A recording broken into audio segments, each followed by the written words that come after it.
안녕하세요. 여러분은 러시아의 도스토예프스키가 1866년 완성했던 죄와 벌이라는 장편소설, 가난한 학생 라스콜리코프가 고리 대금업자인 노파를 살해하고 죄의식에 시달리다가 고독과 자기희생으로 살아가는 창녀 소냐의 순수한 마음에 감동을 받아서 자수하게 되는 그 주인공 라스콜리코프가 살면서 겪는 인생의 모순적 심리, 그런 심각한 고민, 그런 것들을 투철한 심리 분석을 통해서 박진감 있게 묘사한 그러면서 인간성 회복의 염원을 그린 그런 작품, 그 죄와 벌을 직접 읽으셨거나 내용을 들여보셨나요? 대부분이 직접 책을 읽으셨거나 내용을 들어보셨을 거라고 생각이 듭니다만은, 지금 다루고 있는 책의 8장 인생은 혼을 키우는 과정이라는 온천 철학의 핵심을 이루는 그런 부분으로서, 그리고 8.3 지능지수에 따라 더욱 훌륭해질 수도 악해질 수 있다는 그 가장 근간이 되는 그런 내용에 해당됩니다. 이 주제에 대해서 상세히 다루려면 몇 권의 책으로도 부족함이 있겠지요. 그러나 해설해드리고 있는 책은 진리 전체를 이어서 하나로 보여주는 그러한 중점이 주어져 있었기에 해당되는 주제에 대해서는 책의 흐름상 꼭 필요한 중요한 줄거리만 담아서 실었었습니다. 그래서 여기서도 간략한 설명이 되고 있고요. 여러분은 지능이 높을수록 자유를 크게 누릴수록 그리고 영향력이 큰 그런 지위 자리에 앉아 있을수록 더욱 진실, 솔직해야 하고 원행에 따르는 책임이 크다는 것에 찬성하시지요. 또한 자기가 잘못한 것이나 지은 죄에 대해서는 반드시 본인이 책임을 져야 한다고 생각하시고요. 그리고 잘못이나 죄는 반드시 드러나기 마련이고 밝혀지기 마련이다. 결코 벌을 회피하거나 남에게 전가할 수 없고 영원히 묻어둘 수 없다. 해당되는 벌은 본인이 받아야 한다. 그리고 틀림없이 받게 된다. 그런 것에 찬성하시나요?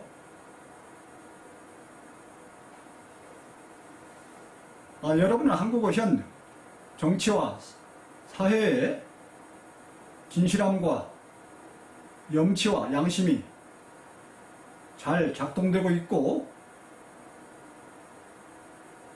해당하는 잘못과 죄에 대해서 제대로 책임이 물어지고 처벌이 일어나고 있다고 그렇게 생각하시나요?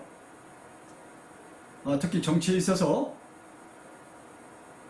억지가 판치고 내로남불, 후한무치, 적반하장 현상이 두드러지게 일어나고 있다고 생각하지는 않으시나요?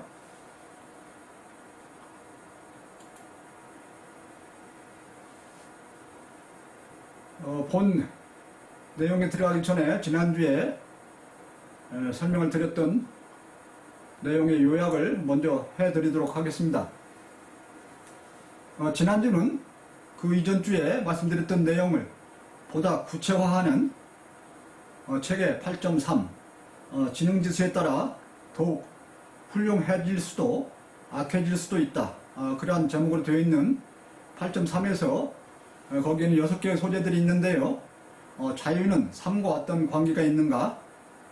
지능과 자유와 자율, 지능과 의지와 능동성, 지능과 자유와 능동성과 책임. 큰 지능을 가지는 생명체가 느끼는 책무, 지능과 자율에 따른 책임으로서 죄와 벌, 이러한 6개의 소재들이 있는데 지난주에는 이 중에서 앞의 세 소재들에 대해서 설명을 드렸었습니다. 그래서 그 세부 내용으로는 자유는 좁게 정의하면 현실적인 법안에서 남에게 구속받거나 무엇에 얽매이지 않고 자기 마음대로 행동하는 것을 뜻하게 되나, 거기는 정신적인 활동을 중요시하는 인간에 있어서는 제약이 없이 생각하고 추리하고 표현할 수 있는 그런 자유까지 포함하게 되며 주체적으로 살아있는 그런 정도를 나타내는 능동성과 관련이 되게 되고, 지능적인 동물일수록 자유도가 크면서 살아있는 정도 그리고 혼의 질에 관련이 있다. 그런 말씀을 드렸었고요. 지능이란 즉 지식을 갖추어서 이를 활용할 수 있는 능력을 말하게 되는데, 무엇을 얼마나 크게 아느냐에 따라 자발성과 추진력이 다르고 그 활용에 따라 주위에 미치는 영향이 다를 수 있어서 그 활용이 매우 중요한데, 현대 인류 문명이 핵전쟁, 환경오염, 일기변화 등 어려움에 봉착한 것은 인류가 지능 위주로 살아왔기 때문이다. 그리고 지구상에서 가장 영향력이 큰 인간에 의해서 지구상의 모든 생명의 장래가 결정될 그런 운명에 있다. 그런 설명을 드렸었고요. 능동성이란 무엇을 자체적으로 할 수 있도록 스스로에 의해 동기가 일어남을 뜻하고, 의지란 이 능동성을 지속해서 주체적으로 발휘해가고 실현해갈 수 있는 그런 마음가짐에 해당되는데, 주체적으로 삶과 생명을 유지해간다는 것은 기본적으로 지능이 갖추어져야 하고 자유가 확보되어야 하고 자유와 자율적으로 발휘될 수 있는 그런 여건이 확보되어야 하고, 이를 능동적으로 실현해갈 수 있도록 의지를 결정하고 의지를 실현할 수 있는 그런 능력이 개체에 주어져야 한다. 그런 말씀을 드렸고요. 따라서 지능과 자유와 자율, 의지, 능동성은 연결지어서 생각해야 하는, 그리고 삶과 생명체로서 독립성이 확보되는 그러한 기본에 해당된다. 그런 말씀을 드렸었습니다. 그래서 이번 주에는 8.3 지능지수에 따라 더욱 훌륭해질 수도 악해질 수도 있다. 그 8.3에 나머지 뒤 세 소재, 지능과 자유와 능동성과 책임, 큰 지능을 지니는 생명체가 가지는 책무, 지능과 자율에 따른 책임으로서 죄와 벌, 이런 세 소재에 대해서 설명을 드리려 합니다. 평소에 해왔던 대로 책의 내용을 읽어가면서 필요한 곳에서 부연 설명을 드리도록 그렇게 하겠습니다. 8.3 지능지수에 따라 더욱 훌륭해질 수도 악해질 수도 있다. 제목이 이렇게 되어 있고요. 네 번째 소재, 지능과 자유와 능동성과 책임. 책임이란 자기가 행동하거나 한 일의 결과 또는 외부에서 일어난 일일지라도 자기가 원인을 제공하거나 영향을 미쳐 나타난 일의 결과에 대하여 그 응분에 해당하는 대가를 떠맡는 것을 말한다. 책임에는 정신적인 책임과 물질 또는 육체적인 책임이 있을 수 있으나 일상 문제가 되는 책임은 주로 상대적인 물리세계에 속하는 후자, 즉 물질, 육체 중심의 책임, 그런 후자를 대상으로 한다. 왜냐하면 인간의 육체적 삶은 물리세계를 공통으로 해서 이루어지고, 물리세계는 유한하고 상대적인 세계이므로 개체들 사이의 의지가 쉽게 충돌하는 세계이며, 물리세계에서는 어떠한 일이 일어난 결과가 뚜렷이 서로에게 영향을 미치기 때문이다. 책임은 일어난 일에 대하여 얼마나 크게 본인의 뜻이 반영되었느냐, 본인의 의지와 행동에 따라 얼마나 크게 결과에 영향이 나타났느냐에 따라 그 정도가 달라진다. 책임은 흔히 어떠한 일의 결과가 물리적으로 나타났을 때를 기준으로 하며, 긴 과정이 소요되는 일이나 복합적 요인에 의하여 결과가 나타나는 경우는 해당하는 만큼의 대가를 떠맡게 된다. 한 결과에 대해 복수 원인들이 존재할 수 있죠. 그때는 그 원인들의 경중에 따라서 해당하는 만큼의 원인에 대한 책임이 따르게 된다. 그런 설명입니다.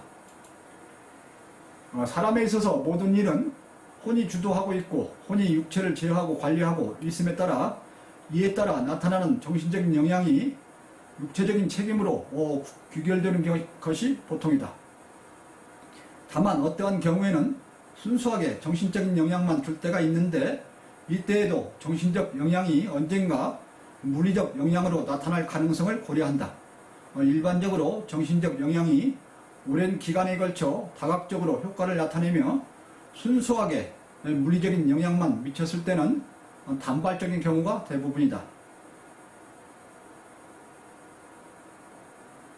해롭거나 악하거나 어떤 틀린 그러한 가르침 또는 그러한 정보, 그러한 것들이 잘못된 정신적 영향에 해당되겠지요. 그거에 대한 책임도 해당된다, 이렇게 설명을 하고 있습니다. 자연의 순리에 의하면 능력과 능동성이 크게 주어지면 자유가 크게 주어지고, 그에 따른 책임은 크게 되어 있다. 자유는 능력이나 능동성이 없으면 아무런 쓸모가 없다. 그러나 자유는 상대적인 세계에서는 제약을 받는다. 상대적인 물리의 세계에서는 시공간에 의하여 각 개체에 제한이 가해지기 때문이다.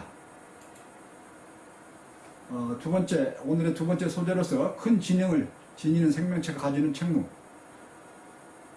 이상을 종합하면 삶은 지능과 자유를 기본 바탕으로 하고, 지능은 자유와 자율과 의지와 능동성을 거쳐 결국은 책임으로 연결됨을 알 수 있다. 즉 지능은 생명의 기반으로서 삶을 위한 기본 존재이지만 결코 무책임하게 사용하는 것이 아니며, 지능을 즐기는 자가 결국 그에 대한 책임도 받게 됨을 알 수 있다.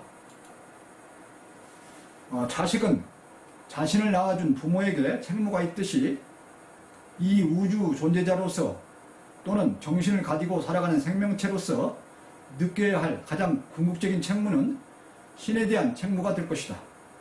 이는 이 우주에 존재하게 되고 생명체로서 살아갈 수 있게 해준 것에 대한 책무가 될 것이며, 이는 곧 신에 감사하면서 자기 자신과 삶의 목적을 올바로 알고 우주와 자연과 다른 존재들을 제대로 이해함으로써 이들과 조화롭게 살아가는 것이 될 것이다.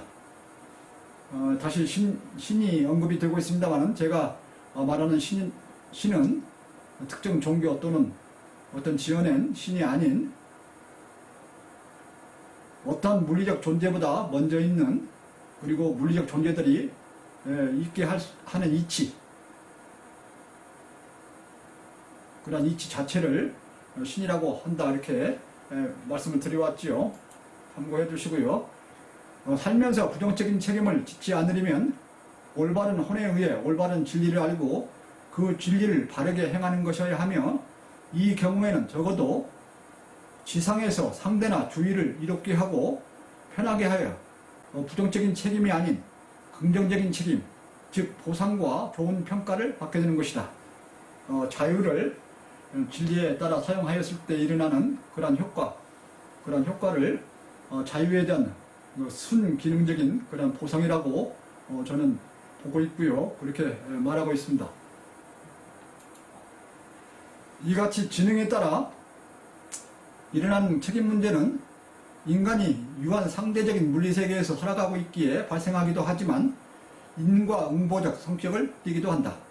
살아있으려면 지능과 자유가 필요하고 지능과 자유를 얼마나 크게 누리는가 하는 정도를 이를 누리는 자의 책임에 놓음으로써 자유가 지능과 지혜와 진리와 함께 사용되도록 한 것이다. 그래서 지혜를 갖추고 있고 진리를 깨달은 자는 더욱 많은 자유와 그에 따른 혜택을 누리게 되는 것이다. 나는 진리를 하면서 누리는 그 효과, 즉 혜택을 여러 번 언급을 해왔는데요. 진리를 하면서 진리가 주는 혜택을 느끼지 못하고 누리지 못한다면 제대로 진리를 하고 있는 것이 못 된다. 이렇게 말해왔습니다. 진리를 하는 사람은 육체적인 건강은 물론 깨달음으로 인해서 오는 희열감, 밝음, 평온, 평화, 자유 이러한 것들을 더 크게 느끼고 혜택을 누리게 된다. 그런 것들을 느끼고 누리지 못하면 진리를 제대로 하는 것이 아니다. 이렇게 저는 말을 해오고 있지요. 지능과 자유를 누리는 책임에 대한 대가는 긍정적인 경우 보상과 행복으로 오지만 부정적일 경우 고뇌, 고통과 죄와 벌이 되어 온다. 인간 사회에서 상대적인 자유에 대한 책임은 예의, 범절, 윤리, 공중도덕, 인위적인 법들에 따라 다스려지지만 신과 자연에 대한 자유 책임은 공해, 일기변화, 새로운 질병, 환경적 변화에 의한 재난재해나 어느 지역, 집단, 인류 전체에 대한 폐해 또는 종말로 온다. 나는 현대 인류가 과학 물질 문명의 자만에 빠짐으로써 부딪히고 있는 그런 문제들, 전 인류 문제들, 핵전쟁, 공해, 일기변화, 새로운 질병, 환경적 변화 이러한 것들을 여러 번 언급해오고 있는데요. 이러한 것들을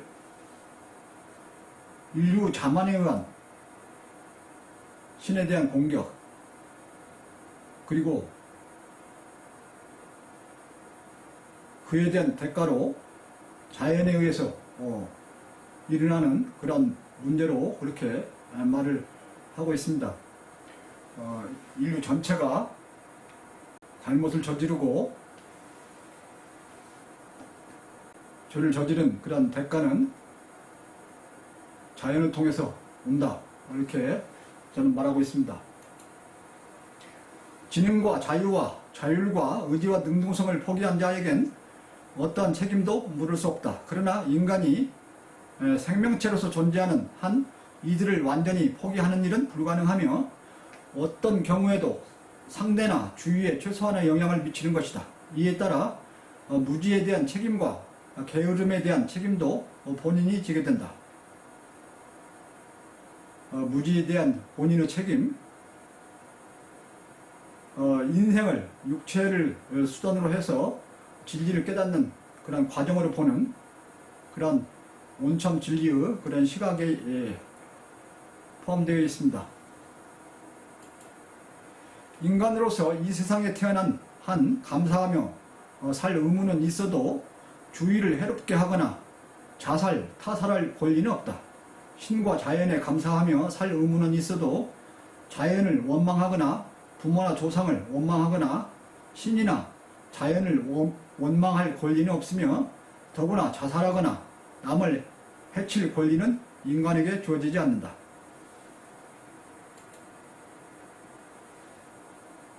지능과 자율에 따른 책임으로서 죄와 벌, 마지막 소재인데요. 잘못에 대한 책임에는 단순히 사회생활에서 미안함을 느끼거나 개인적으로 다소 양심적인 죄책감을 느끼는 것으로 끝나는 때도 있지만 더 명확히 죄로 인정되어 벌로 나타난 경우가 있다. 이때의 죄와 벌의 크기는 책임에 대한 피해 또는 폐해가 얼마나 크냐와 관련되면서 동시에 우연에 의한 실수냐 아니면 얼마나 의도적이냐에 좌우되게 된다. 온참은 모든 인간에게는 염치와 양심으로서 신이 준 거울과 자와 저울이 있다. 이렇게 말을 해오고 있습니다. 그래서 죄 지은 자는 항상 양심에 걸리면서 떳떳하지 못하는 그런 삶을 살게 되고, 진리를 하는 자는 항상 떳떳할 뿐만 아니라 앞에서 말씀드렸던 진리의 혜택, 그걸 누리면서 풍요로서 살게 된다. 그런 말을 계속해오고 있는데요. 태어나면서 갖게 되는 죄와 벌과 관련하여 살면서 느끼고 겪어야 할 책임으로는 인간 사회에 대한 것과 자연과 생태계에 대한 것이 있다. 인간 사회에서 오는 벌은 인간이 공동으로 생활해가기 위해, 서로 지켜가기 위해 사회 규범으로 정한 규율과 법에 따를 그러한 벌이며, 자연 생태계로부터 오는 벌은 자연 질서와 법칙에 어긋나게 행위를 했다가 자연으로부터 받게 되는 그러한 벌인데요. 그러한 것에는 자연 생태계를 오염 또는 파괴하는 그러한 경우가 있다. 그런 말씀을 앞에서 드렸고요. 그래서 자연 법칙에 어긋남으로서 받게 되는 그러한 가장 일상적인 벌의 예는, 예를 들어서 큰 파도나 폭풍과 같이 자연의 큰 힘에 도전하거나 또는 무거운 짐을 지다가 위험에 처하는 그러한 경우도 해당되죠. 앞에서 전 인류가 잘못함으로써 받을 수 있는 그러한 위험들을 예를 들었었습니다마는, 어떠한 것은 인간의 능력의 한계에서 오는 또는 그러한 무지일 수도 있다고 생각할 수 있죠. 무지에 대한 책임은 결국은 개인에게 주어질 수밖에 없다. 그런 내용을 앞에서 잠깐 설명드렸었고요. 인간 사회에서 정한 인위적인 벌은 해당 사회의 전통이나 관습과 관련되기도 하며, 그 사회가 어떠한 것을 얼마나 크게 지키고 추구해가야 할 가치로 생각하느냐에 따라 종류와 강도가 다르며 매우 상대적인 특성이 강하여 지역마다 다르며 시대마다 다르게 변천해 간다. 이러한 죄와 벌들의 공통점은 그것들이 욕심과 자만심에 대한 대가라는 것이며, 또한 그 욕심과 자만심의 근본 원인은 무지가 된다. 여러분, 무지하기에 욕심과 자만심이 발생한다 하는 내용을 이해하시게 되나요? 무지가 무엇인지 깊게 생각해 보실 필요가 있다고 느낍니다. 무지의 가장 기본은 인간이 이 우주상에서 어떠한 위치에 있고 내가 어떠한 존재인지를 정확히 모르는 것이다. 개인적으로 죄를 지으면 해당 개인이 벌을 받게 되지만, 어느 집단 또는 인류 전체가 죄를 지으면 집단 또는 인류 전체가 벌을 받게 된다. 큰 전쟁이나 현대의 물질 문명이 주는 벌은 자연 전체나 지구 전 생태계의 파멸로 올 수 있다. 지식과 지능을 올바르게 사용함을 현명함이요 지혜라 부른다. 진리를 하는 자는 본분에서는 물론 사회생활에서 어떠한 잘못도 없기에 어떠한 죄나 벌도 있을 수 없으며 도리어 주의를 이롭고 평안하게 할 뿐이다. 오늘의 해설 또는 8.3을 마무리하는 그러한 단락인데요. 종합 정리하는 그런 내용이 되겠습니다. 한 번 더 읽어볼까요? 개인적으로 죄를 지으면 해당 개인이 벌을 받게 되지만 어느 집단 또는 인류 전체가 죄를 지으면 집단 또는 인류 전체가 벌을 받게 된다. 큰 전쟁이나 현대의 물질 문명이 주는 벌은 자연 전체나 지구 전 생태계의 파멸을 올 수 있다. 지식과 지능을 올바르게 사용함을 현명하며 지혜라 부른다. 진리를 하는 자는 본분에서는 물론 사회생활에서 어떠한 잘못도 없기에 어떠한 죄나 벌도 있을 수 없으며 도리어 주의를 이롭고 평안하게 할 뿐이다. 오늘 해설의 마지막 정리하는 그런 문단입니다. 그래서 이번 주 지금까지 말씀드렸던 내용을 다시 간략히 정리를 해보면 이번 주는 8.3 지능지수에 따라 더욱 훌륭해질 수도 악해질 수도 있다. 그런 제목하에 있는 그 6개의 소재 중에서 지난주에 이어 뒤 세 소재, 지능과 자유와 능동성과 책임의 관계, 그리고 큰 지능을 지니는 생명체가 가지는 책무, 그리고 지능과 자율에 따른 책임으로서 죄와 벌, 이 세 소재에 대해서 해설을 해드렸는데요.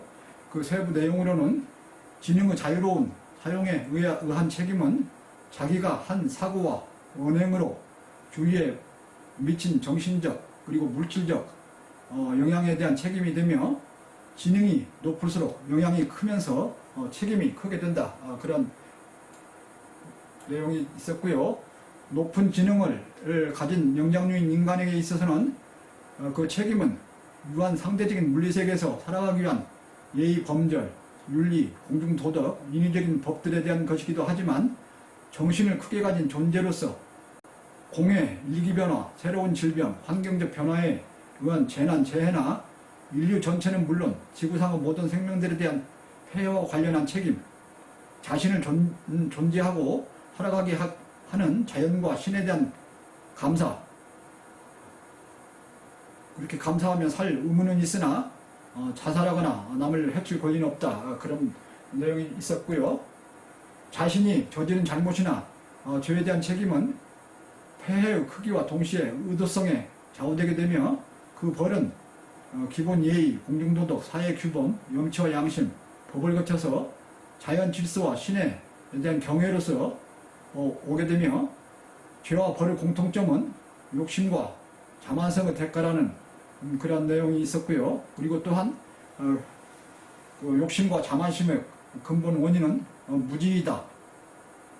인간이 이 우주상에서 어떠한 위치에 있고 내가 어떠한 존재인지를 정확히 모르는 그런 무지에 의해서 욕심과 자만심이 생기고, 그런 욕심과 자만심에 의해서 여러 잘못과 죄들이 발생할 수 있다. 인류 전체적인 욕심과 자만심에 의해서는 자연으로부터 오는 큰 벌이 주어질 수 있다. 그런 말씀을 드렸습니다. 개인이 죄를 지으면 개인적으로 벌을 받게 되지만 인류 전체가 죄를 지으면 자연이나 지구 전체로 벌을 받게 된다.